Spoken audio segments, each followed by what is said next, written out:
मणिपुर में अचानक भड़की हिंसा एक बार फिर से राज्य की बिगड़ी हुई जातीय समीकरण को उजागर कर दिया है। दरअसल इस हिंसे की शुरुआत हुई all tribal student union of Manipur के आदिवासी एकता मार्च से, जो गैर आदिवासी मैती समुदाय को अनुसूचित जनजाति की दर्जा देने को लेकर मांग कर रहे थे। तो सवाल यह उठता है, इस हिंसा की जड़ें क्या थी? तो इसके लिए हमें सबसे पहले मणिपुर के ज्योग्राफी को समझना होगा, खास तौर पर इसके डेमोग्राफिक ज्योग्राफी को। तो मणिपुर में कुल 16 जिले हैं, जिसमें से 8 जिले ऐसे हैं जो हिंसा के लिहाज से संवेदनशील है।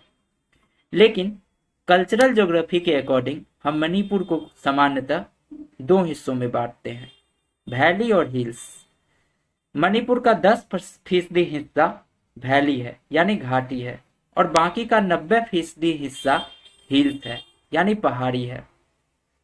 यहाँ की 53% आबादी मैती समुदाय की है, जो मुख्य रूप से वैली में निवास करती है, और ये नन ट्राइबल्स है यानी गैर आदिवासी है। नागा और कुकी की आबादी 40% है, और यह मुख्य रूप से हिल्स में निवास करती है। और नागा और कुकी के लिए मजे की बात यह है कि यह वैली में भी निवास कर सकती है। लेकिन ठीक इसके विपरीत जो मैती समुदाय है, वह केवल वैली में ही निवास करने को विवश है। वह हिल्स में निवास नहीं कर सकती, हिल्स की जमीनें नहीं खरीद सकती, यानी मैती समुदाय केवल वैली में ही बस सकती है। आखिर ऐसा क्यों है? तो इसका एक वजह है, मणिपुर में एक कानून है जिसके मुताबिक हिल्स में केवल वही लोग बस सकते हैं जो आदिवासी है। तो अगर ऐसे में मैती समुदाय को आदिवासी का दर्जा मिल गया, यानी शेड्यूल्ड ट्राइब्स का स्टेटस मिल गया, तो वो भी हिल्स में बस सकते हैं। हिल्स में क्यों? इस अगर एक दृष्टि से देखें तो वो पूरे मणिपुर में बस सकते हैं।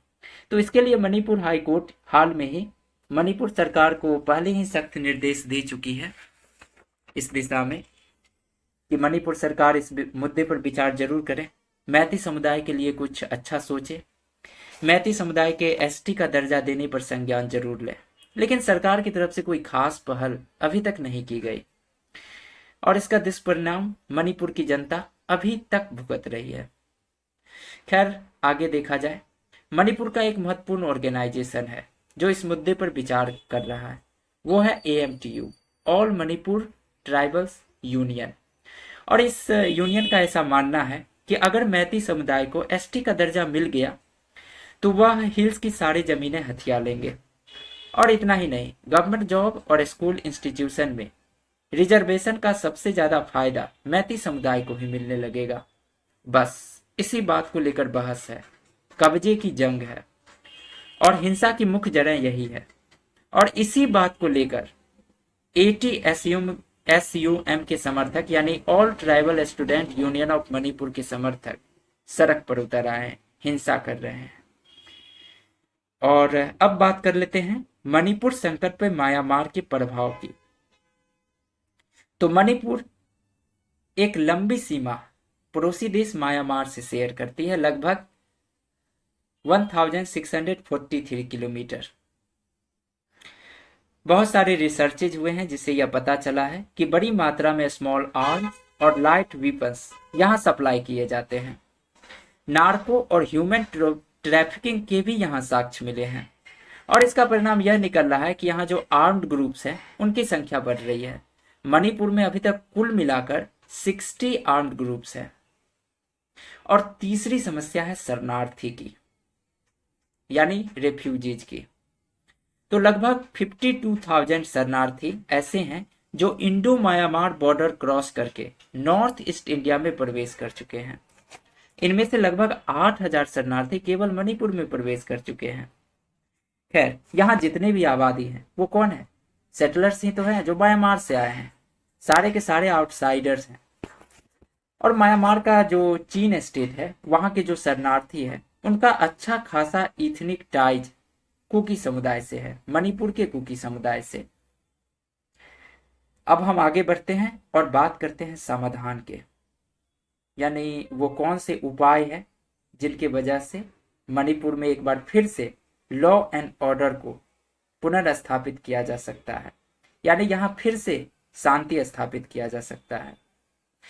तो इसके लिए सबसे पहले जरूरी यह है कि म्यांमार सरकार से बातें की जाए। म्यांमार सरकार को आग्रह करने की ज़रूरत है कि देश में जो सिविल वार चल रहे हैं वह जल्द से जल्द खत्म हो। और महत्वपूर्ण बात यह है कि म्यांमार का अपना एक व्यापक शरणार्थी प्रबंधन प्रणाली हो, यानी कॉम्प्रिहेंसिव रेफ्यूजीज मैनेजमेंट सिस्टम हो।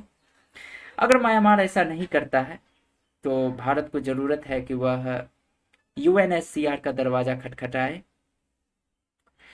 और लेकिन एक बात मानना पड़ेगा कि भारत 1961 का जो यूएन रेफ्यूजीज कन्वेंशन था उसको साइन करने से मना कर दिया था, और भारत इसके 1967 प्रोटोकॉल का भी हिस्सा नहीं था। लेकिन कहना नहीं होगा कि इससे पहले भारत अनेक कम्युनिटीज को शरण दे चुका है। रोहिंग्या मामले को आप अच्छी तरीके से समझ रहे हैं।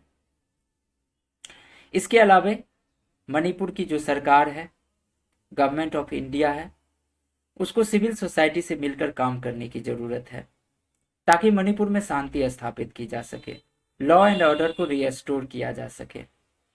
जब तक म्यांमार में शांति और लोकतंत्र की वापसी नहीं होगी, हम कैसे सोच सकते हैं कि भारत की जो एक्ट ईस्ट पॉलिसी है वह कामयाब होगी।